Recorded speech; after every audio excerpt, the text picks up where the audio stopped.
Okay. So, Priyanka, ఈ data related జాబ్స్‌లో work చేయాలనుకున్న వాళ్ళకి చాలా కన్‌ఫ్యూజన్ ఉంటుంది గదా! మనకి చాలా టైప్స్ ఆఫ్ రోల్స్ ఉన్నాయి. అన్ని రోల్స్ గూడా చూస్తుంటే ఒక రకంగా ఓవర్‌లాప్ అవుతుంటాయి.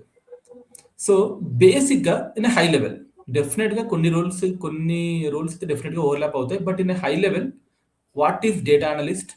వాట్ ఈస్ డేటా ఇంజినీరింగ్ అంటే ఏంటి? And machine learning developer, data scientist and కొత్తగా వచ్చిన ఏఐ డెవలపర్. వీటికున్న బేసిక్ కామన్ ఫంక్షనాలిటీ ఏంది? వాటిలో ఉన్న డిఫరెన్సెస్ ఏంది? ఓకే. చూడ్డానికి అంటే అన్ని డేటా రిలేటెడ్ కాబట్టి నేమ్స్ కూడా సిమిలర్‌గా ఉంటాయి కాబట్టి సేమ్ రోల్స్ అని చాలా మంది కన్‌ఫ్యూజ్ అవుతారు.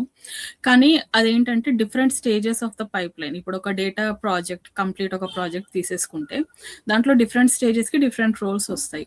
సో, ఒక ప్రాజెక్ట్ సపోజ్ మన డేటా సైన్స్ రిలేటెడ్ ప్రాజెక్ట్ అనుకుంటే ఫస్ట్ మనకి డేటా అవసరం వస్తది. రైట్? డేటా అంటే లైక్ ఎక్కడి నుంచి కలెక్ట్ చేసుకోవాలి. ప్రతిసారి డేటా మన దగ్గర అవైలబుల్ ఉండదు.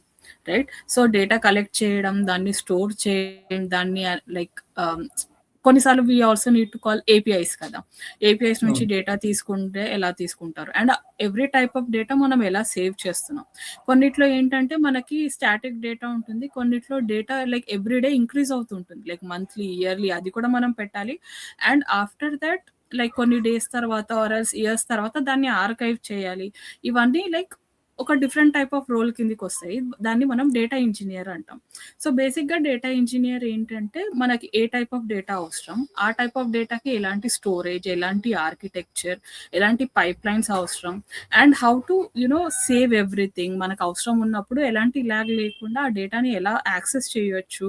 ఏపీఐస్ ఉంటే ఏపీఐ డేటా మనం ఎలాంటి లైక్ డిలేస్ లేకుండా అండ్ క్లౌడ్ స్టోరేజ్ చాలా కంపెనీస్ ఇప్పుడు క్లౌడ్ స్టోరేజ్ యూజ్ చేస్తున్నారు కాబట్టి క్లౌడ్ రిలేటెడ్ అయితే ఆ డేటాని క్లౌడ్‌లో ఎలా సేవ్ చేస్తాం, ఎలా రిట్రీవ్ చేస్తాము.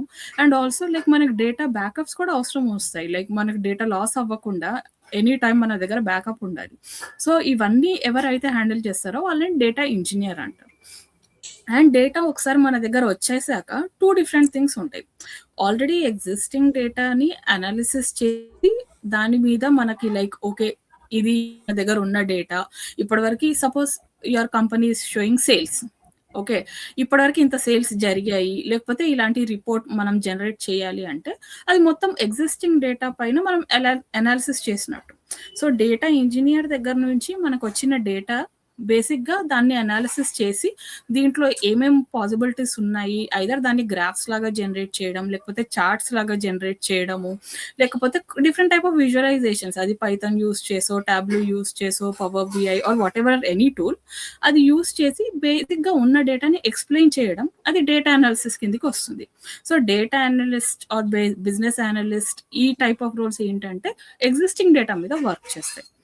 అది ఓకే. అయిపోయిన తర్వాత నెక్స్ట్ స్టేజ్ ఏంటంటే, ఈ డేటా బేసిస్ మీద మనం ఫ్యూచర్‌లో ఈ కంపెనీకి యూజ్ అయ్యేలాగా ఏదైనా ప్రెడిక్ట్ చేయొచ్చా?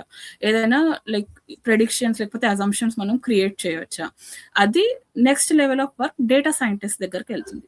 అంటే ఎగ్జిస్టింగ్ డేటాని అనలైజ్ చేసిన తర్వాత దీని బేసిస్ మీద నెక్స్ట్ లెవెల్ ఆఫ్ ప్రెడిక్షన్స్ చేయడం. Something in the future. అది డేటా సైంటిస్ట్ కిందకొస్తుంది. దానికి different type of tools, different type of models use చేయాల్సొస్తది. సో, ఈ వర్క్ డేటా సైంటిస్ట్ చేస్తారు. అంటే బేసిక్‌గా మన కోడింగ్‌తో పాటు like you need to know different type of models కూడా. మెషిన్ లెర్నింగ్ ఎలా వర్క్ అవుతుంది? ఎగ్జిస్టింగ్ డేటాకి ఏ టైప్ ఆఫ్ మోడల్ మనం మన యూజ్ కేస్‌ని బట్టి, మన టైప్ ఆఫ్ బిజినెస్‌ని బట్టి, ఏ టైప్ ఆఫ్ ఔట్‌కమ్ మనకు కావాలి, ఏ టైప్ ఆఫ్ ప్రెడిక్షన్స్ కావాలి, అది జనరేట్ చేసేవాళ్ళని డేటా సైంటిస్ట్ అంటారు. ఇప్పుడు కొత్తగా ఏఐ అంటే ఏంటంటే బేసిక్‌గా జనరేటివ్ ఏఐ లేకపోతే ఏఐతో ఏం చేస్తామంటే machine learning models that is one part of AI. కానీ అది కాకుండా మనం కంప్లీట్‌లీ మెషిన్స్ యూజ్ చేసి ఏదైనా ఆటోమేట్ చేయడం లేకపోతే complete different type of large language models అవన్నీ యూజ్ చేస్తే అది ఏఐ ఇంజినియర్ కిందకెళ్ళిపోతుంది. So, machine learning scientist, data scientist, AI engineers వీళ్ళ రోల్స్ చాలా ఓవర్‌లాప్ అవుతాయి. వీళ్ళకి కావాల్సిన స్కిల్స్ చాలా ఓవర్‌లాప్ అవుతాయి. కాకపోతే మెషిన్ లెర్నింగ్‌కి, ఏఐకి డిఫరెన్స్ ఏంటంటే the huge volume of data, the type of models ఇదే డిఫరెన్స్ ఉంటుంది. అంటే మెషిన్ లెర్నింగ్‌లో మనం స్మాల్ మోడల్స్ లేకపోతే డిఫరెంట్ అంటే జనరల్ మోడల్స్ యూజ్ చేస్తాము. ఏఐ వచ్చేసి లార్జ్ లాంగ్వేజ్ మోడల్స్ లేకపోతే ఆర్ఏజీ ఇలాంటివి యూజ్ చేస్తాం. ఇది బేసిక్ డిఫరెన్స్. అంటే ఒక కంప్లీట్ పైప్‌లైన్‌లో డేటా జనరేషన్ దగ్గర నుంచి డేటా విజువలైజేషన్ వరకు డిఫరెంట్ స్టేజెస్‌లో డిఫరెంట్ రోల్స్ వస్తాయి. ఇదంతా వర్క్ మనం చేసిన ఇప్పుడు మనం మాట్లాడే టెక్నికల్ డీటెయిల్స్ ప్రతి ఒక్కరికి అర్థం కావు. Like end user or else క్లయింట్‌కి వాళ్ళకి ఇంత టెక్నికల్ నాలెడ్జ్ ఉండదు. మనం వాళ్ళ దగ్గరికి వెళ్లి ఇది డేటాబేస్ ఇది చేసాం, అది చేసాం అంటే వాళ్ళకి అర్థం కాదు. వాళ్ళకి అర్థమయ్యేలాగా ఒక స్పెసిఫిక్ టైప్ ఆఫ్ విజువలైజేషన్ మనం జనరేట్ చేయాలి అంటే ఆ వర్క్ డేటా విజువలైజేషన్ ఇంజినియర్ దగ్గరికి వెళ్తుంది.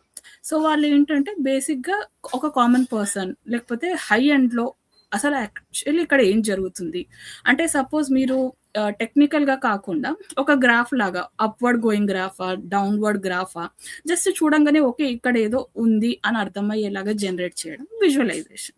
So that is the end of the pipeline. So starting data engineer, data analysis, data scientist, machine learning, AI, లాస్ట్‌లో విజువలైజేషన్. ఇది కంప్లీట్ పైప్‌లైన్‌లో డిఫరెంట్ టైప్ ఆఫ్ రోల్స్ వస్తాయి.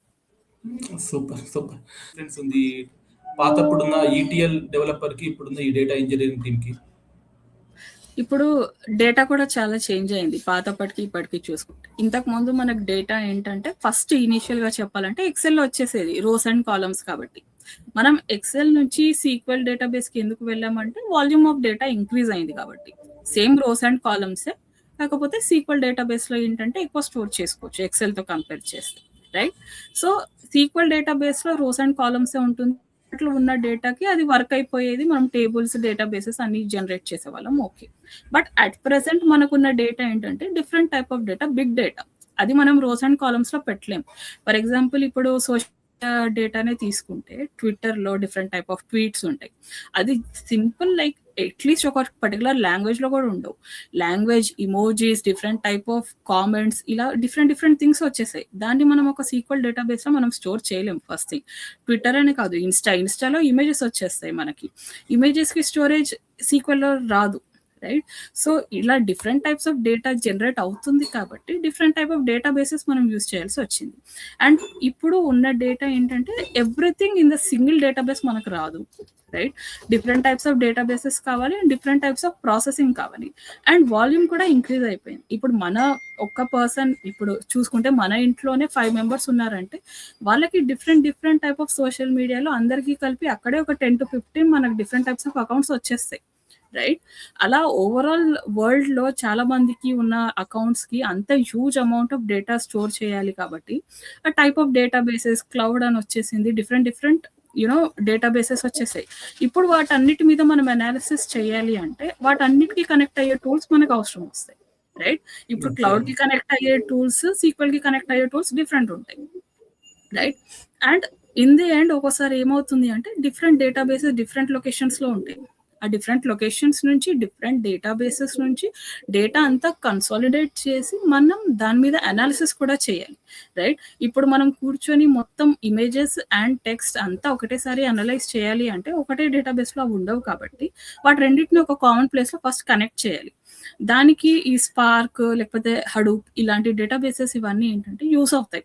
దాంతో ఏంటంటే డేటా లేక్ లాగా ఒక కామన్ స్పేస్‌కి మొత్తం ఒక మనకి డేటా ఇంజినీర్ వాళ్ళు ఏం చేస్తారంటే ఒక కామన్ ప్లేస్‌లో తీసుకొచ్చి దాంట్లో నుంచి డేటా అనాలిసిస్‌కి తగ్గట్టు ఒక ఫార్మాట్‌లో కన్వర్ట్ చేసి మనకిస్తారు. సో బేసిక్‌గా ఇక్కడ డిఫరెన్స్ ఏమొచ్చేసిందంటే type of data and type of tools we are using.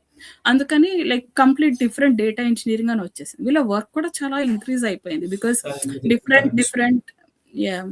So correct. Okay. Okay.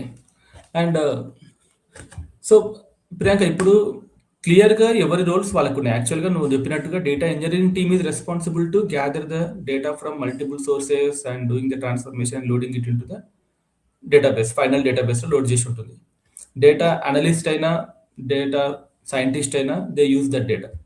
So ఇప్పుడు ఈ డేటా అనలిస్ట్ రోల్ గానీ, data scientist or machine learning developers వీళ్ళందరికీ ఈ ఈటీఎల్‌కి డేటా ఇంజినీరింగ్‌కి సంబంధించిన నాలెడ్జ్ అవసరమా?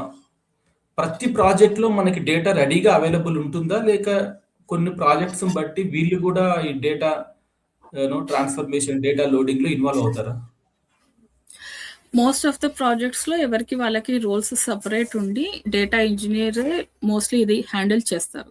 కాకపోతే మినిమం నాలెడ్జ్ అంటే మనకి డేటాబేస్‌లో ఈ డేటా ఉంది అని చెప్పినా కూడా, ఆ డేటాబేస్ నుంచి యాక్చువల్లీ డేటా ఎలా తీసుకోవాలి అన్న మినిమం నాలెడ్జ్ అయితే మనకు అవసరం వస్తది.